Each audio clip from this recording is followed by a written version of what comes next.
That was perfect. Perfect lead-in song. And it was perfect because, Susan with Make Me an Instrument of Thy Peace, the beautiful song, and then Stefan with her stories about those two women and having one drink and making one calm. And I went, yeah, and the piece I'm going to talk about is a little bit different than that. It's like, oh, okay, come up with some intro. And then you sang that song. I was like, yes, that's the piece I'm talking about. Not that all of them are not perfect, because they all are. However, I'm going to talk about you and individually and collectively how we seem to think that we all get hooked. Do we not? I hope I'm not the only person that gets hooked. We get hooked. We get hooked by people, places, and things all the time. And when they hook us, then we respond to what they're saying or what they're doing or the situation we're in. And what happens in that moment is we have forgotten who we are. And we have given all our power to that person. And now they're driving our bus. Not even our little selves are driving our bus anymore. They're driving the bus. We've just turned over everything to them. We are on a road. We don't even know where we're going, only it's familiar because we've been there before. The only difference is the person we've handed the key to the bus over to. Because that person, for whatever reason, and let's not call it brilliance, let's call it luck. Not even luck. What I know for myself is when I'm not at peace, when somebody has tapped into something that gets me very excitable. Some of you have seen me very excitable. When I am there, what has happened has nothing to do with that person. Like I said last week, what my soul has decided is, Gayle, you may want to heal this. And so I'm going to keep calling people forward to you to push that button until you decide, I think it's time to dig it out. Now, please remember, when we unhook buttons, our soul is ever expanding, right? And so you will heal something and you'll be going along and you'll think, this is great. I am so, what? There it is again. Because now I'm at a higher level of consciousness and I can go a little deeper with what is going on. Does everybody understand what I'm talking about? Okay, I don't want to confuse anybody. So how do we deal with that? How do we first choose peace? So we really have an opportunity to go, wait a minute, this has nothing to do with that person, place, or thing. This has everything to do with me and how I decide to show up, or how I decide to make what that person has said mean something to me, or how I have decided this situation is the way it is. So the first step in that is to really recognize your breath. Because I don't know about you, but when I get excited, and that can be excited out of joy, excited out of exertion, or excited because now I'm getting towards to be really angry, I'm not breathing deeply anymore. And I'm probably not. Did you know, and I learned this, so I tried it hiking, because they said when you hike, and I went on 2 hikes on Wednesday and Thursdays on my day off. And what I realized, because I remembered, when you breathe in and out through your nose, you are telling your body you are safe. When you start to breathe in and out through your mouth, your body at a cellular level assumes fight or flight. And so to practice that hiking is, because I was very calm and yet I was breathing through my mouth, because I have learned that I have little tiny baby cells or little tiny damaged lungs, whatever. A lot of exertion for me wears on my breath. It's the first place it goes.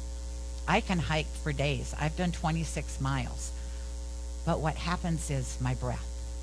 And to recognize you need to stop and rest because your breath is getting very labored or very quick.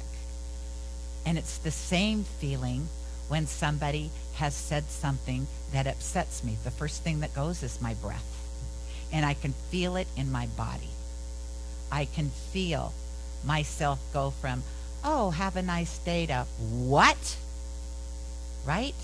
I'm sure I'm not the only person. Some of you may take longer to get there. I get that. I have a quick reaction time to things. And yet, for me just to take a moment, when I realize that my body is going into a mode of I'm angry or whatever, because our body deals with everything the same. This is love coming at me, or this is fight or flight, right? So, and remember, they say that fight or flight isn't true. We're not being chased by mountain lions, most of us. That's a real fight or flight situation. Most of us, when we feel fight or flight, it's because somebody has pushed a button, somebody has cut us off on the freeway, the grocery clerk said something unkind, who knows? And then we get into that mode. Because that's just that primitive reaction we have. And the way to calm that is just take a deep breath. And let your body relax. So I want you right now to kind of pay attention to your body. And the first thing I want you to do is, where are your shoulders? Because what I found when I was sitting in meditation and I started to run like a little computer program through my body, was, where are your shoulders? And they were up here. And it was like, because when you put your shoulders down, your whole body goes, oh, okay. She's okay. She's in meditation, for goodness sake. It's quiet, right? And so your breath does the same thing. It's like a signal through your entire body. Hey, I'm going to breathe before I respond. And my sister, God bless her soul, and yes, she's still alive, but God bless her soul anyway, or always. She once said to me, Gayle, sometimes that old proverb or that old saying, silence is golden, is really a truth. We don't always have to verbally respond to somebody that is in the process of coming at us. And I have always said, I had a friend who she practiced this because she had a difficult relationship with her mother at one time. And I said, when she says those things, instead of getting excited, instead of responding, just look at her with compassion in your eyes. Smile and walk away. And I said, and your mother will think you're crazy, and that's okay. Because she won't know how. When you stop doing the dance with people, because that's what it is, especially if you continue to have a not so easy relationship with somebody, this is a dance you're doing. You might as well put on some music. There are steps each of you are taking. When you decide, I'm not doing that dance anymore, they're going to buzz around you. They're going to push on you. They're going to want to grab your hand and say, dance with me, dance with me. The more you can hold that space of not me. Now, unfortunately, they will probably find a new dance partner, and that, because you can't stop that. What you're doing is healing yourself. That's our responsibility. Hopefully the next person they dance with, that person will figure out how to heal themselves and not dance. And then eventually what happens is the perpetrator of this is going to learn, maybe there's something in me I need to heal. Nobody wants to dance with me anymore, right? So finding your breath. And that's along with attending to, I believe, your posture. And why do I say that? It doesn't sound very spiritual, does it? And yet it is. This is the house that holds the divine. Every single one of you is a house that holds the divine. If it's being held, I assume it wants to live in a house that's taken care of and is comfortable. Comfortable is not this. Sometimes it is, but I'm just saying, comfortable is standing in the truth of who you are. What that energy says is, without being critical or without being, I am better than you, when you stand in the truth of who you are, people aren't going to challenge you as often. Because what they're going to realize is, this is somebody that is not going to dance with me. Right? This is somebody who knows who they are. This is somebody that has confidence. This is somebody who is claiming their space. We can be friends, and I can adore you. I am not going to play games with you. Does that make sense? And so to really come from that place, because each and every one of you have the right to hold that space. Each and every one of you have a right to give up all of those stories that you tell yourself that keep you stuck. That song was so perfect.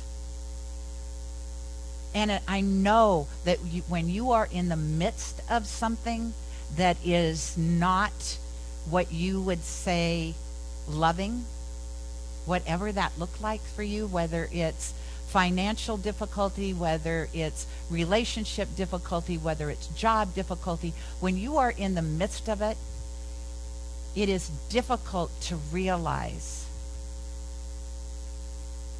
okay, enough. Have any of you ever done that? Enough. I'm going to choose peace through this. I am going to choose to know for myself, this is a brand new baby day, as Mary Morrissey would say. And because this is a brand new baby day, it does not matter that this situation is swirling around me. I can choose in this moment to be different in this situation. Because as, I don't know who told me, somebody, I'm borrowing this quote, I don't remember from who. The definition of insanity is to do the same thing over and over and over. Did I say over again? And expect a different result. You are not going to change your relationship, your financial situation, your job, just by sitting in the woe is me energy of it. Because quite frankly, for me, when I am in that energy, I look at why I'm there and what in me brought that forward as an experience. Because remember, what we've talked about this month is the universe is never against me. So if I'm experiencing something that isn't quote unquote fun, it's one of those life opportunities that I have called forth into my life. If I'm experiencing that, then my opportunity is to ask myself, wow, how could I experience this different? What is my soul here learning? What is it? Because I am old enough now, there aren't too many new situations that can be thrown at me. They might be different people. However, I can recognize it pretty quickly, like, oh, Gayle, there's that which wants to be healed again. It's my job, right? Because people can do whatever they want. I'm responsible for how I react. I am responsible for what I say. I am responsible for my energy. And I know that when you are in the throes of something, it is very easy to say, yeah, but Gayle, you don't understand. Yeah, but Gayle. Or yeah, but one of you. And the truth is, yeah, but what? Because the more miserable you allow yourself to be, I'm sorry, I truly believe the more miserable you are going to be. And you can plant different seeds within yourself. Will the relationship, or will the opportunity to shift change? I'm going to be different today. Today I'm going to tell the universe that I am strong and I am going to move through this. And as the song said, bring it on. I'm ready. Is it going to happen like that? Maybe. It never happened that quickly for me. I'll be really honest. However, once I got to the point of, oh yeah, okay, this happened, and this is why it happened. Isn't that interesting? Now how do I choose to be? I think I have shared it with this community before. When I moved to Santa Fe, we lost everything. Absolutely everything. It was the housing market that crashed around us. We lost our house in Renton. We lost our car. Everything. And there were times I would lay in bed and look at the ceiling and really want to know, why me? And the response was, why not you? Why not you? This is what was there for me to learn. And I know I've shared this part with you. My thing was, I was sure some person, place, or thing was going to take my husband away from me, because I still believed in everything out there. And I'm in ministerial school. This is not easy stuff, just so you know. Being a minister doesn't mean life's opportunities are not going to happen to you and you're not going to get another opportunity. I'm not asking for that. Thank you very much. You're not going to get another opportunity to go, okay, here it is again, because it does happen. But I was living in that place of, I knew that my husband loved me, and I was waiting for the other shoe to drop, because it had always dropped before. Just give it time. Just give it time. Something will happen. That shoe will drop. Don't get too invested. Have everything pulled away from you. And have your husband look at you and say, it doesn't matter. As long as I have you, my guitars, and the dogs in that order, we will be fine. That shifted. That's why I went through with that. It may seem like there's no correlation, and there absolutely is.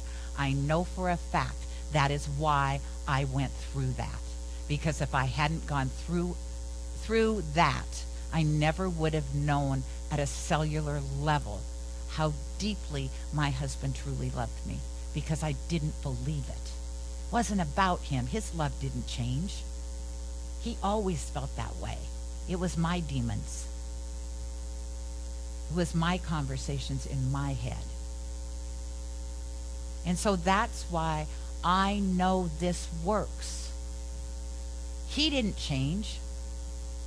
I had an opportunity to experience, wow, okay. And I was before his guitars. So I knew I was in then. So you understand? Every opportunity is there. Now, when you're in the middle of an opportunity, I highly suggest that you see a practitioner or a minister that can walk that path with you. Because it is not easy. It is not easy. And sometimes I will tell you, yes, you have to put on that happy face and feel like the whole world is crumbling around you. And you show up. And you say to the universe, today's going to be different. And it doesn't change right away. It absolutely doesn't. That was in 2007. And in 2017, when we bought our house here, was the first time I really felt like, oh my God, look at the difference 10 years can make in your life. And some of you may say, 10 years? You know, I didn't stay in that situation for 10 years. However, that was the biggest shift. 2007 to losing everything. 2017 to have a ministry in Seattle close to my family and buy a home. That's a huge shift. Did the shift happen out there? No, it did not. The shift happened in here. That's what choose peace first means. You always have to make that decision for yourself. A practitioner, I am sorry, I'm going to say this out loud. There is not a practitioner or a minister here that can make that choice for you. And what do I mean by that? I mean you can go to a practitioner once a month. They can pray you up and you can unhook that prayer the minute you walk out of your session. And I will tell you, don't beat yourself up. You're not doing it consciously. It's a bad habit. And I will tell you, see them anyway, because eventually they are going to say or do something that you're going to realize, wow. Or they're going to pray with you and pray with you and pray with you, and then you're going to see Oprah. And she's going to say exactly the same thing, and you're going to come back to your practitioner and say, wow, do you know what Oprah said today? And they're not going to say, I've been saying that to you for years. They're going to say, no, what did she say? Really? Wow. She is brilliant.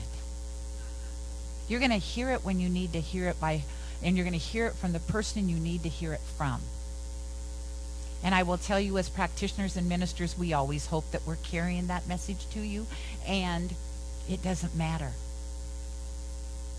What matters is when you crack open and realize God is your source and supply. Everything else on this plane is an illusion that we have made for ourselves.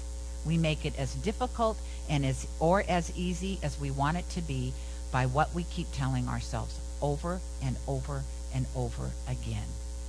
So first choose peace. First choose to listen what you're saying.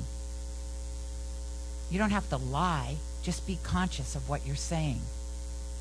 You don't have to tell everybody, oh, my life is just great. My house just burned down. No, it didn't. You know what I mean? You don't have to lie. But you don't have to wallow in it either. We are given opportunities for our soul to grow.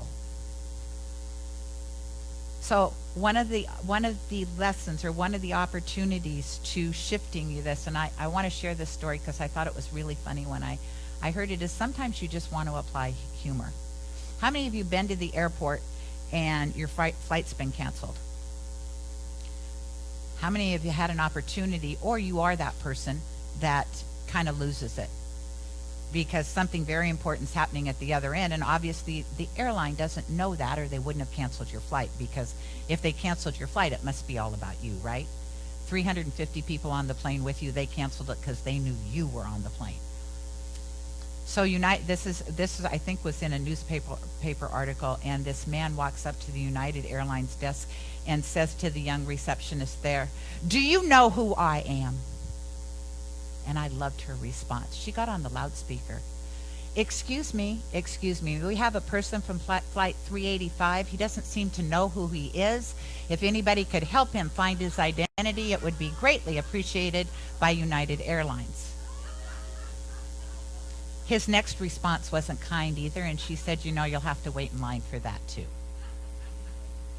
She handled it with grace and humor instead of matching his anger.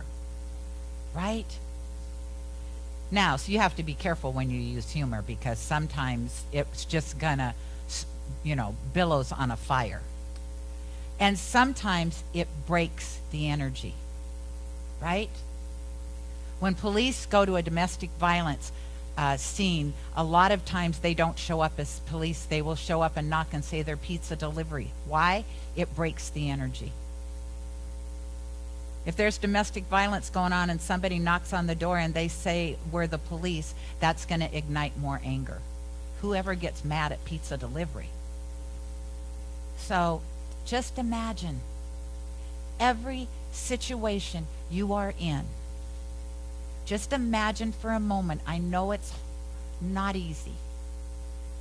I brought this situation to me. God will see me through it. How do I choose to show up? That's how you choose peace first. There's lots of different methods, and sometimes, like I said, smile at the person. Look them straight in the eye. Don't say a word. And walk away. Go outside, get some fresh air. You don't have to engage in every battle that's brought to your doorstep. I used to think I did. Who was I if I couldn't defend myself? And the truth is, who am I when I really learn how to be defenseless? That's when you find the magic that is God as you. Let's pray. So standing in this energy of the divine, this place where peace just is. It is that power, that presence, that oneness of God that lives and breathes and has its existence in and through and as me, in and through and as you, in and through and as everything everywhere. There truly is not a spot that God is not. And so we allow ourselves to feel our body, to feel it relax in this moment, to take a deep breath.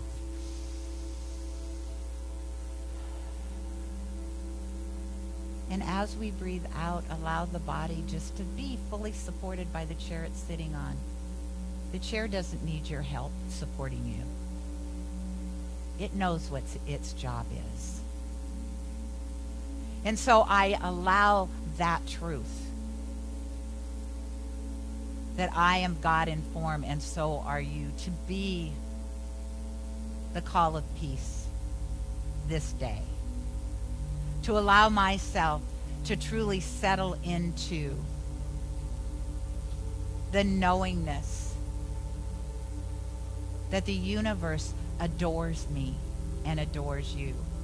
Nothing going on is against it. It is for our highest good. And so I learn to stand tall in that. I learn to breathe. I learn to take long walks when I get excited. I learn to absolutely be that instrument of peace that God has called me here to be. So it is from that place of peace that I know for each one of you, this coming week is blessed. That regardless of what you may think you're going through, that you are an instrument of peace, that you are here on a direct revelation of the divine, that you have been chosen to walk this planet at this time. Don't waste this opportunity. Allow yourself to really experience the good that is God, that is around you and available always, because it starts from within. So I just say thank you, God. Thank you for this time, for this space, for this knowing, for this feeling of peace as me and as you. I turn all of these words over knowing that as it is spoken, it is done. The universe has said yes, because that is what it does all the time, without fail. Yes. And so it is with that yes that I let go and let God, and together we say, and so it is.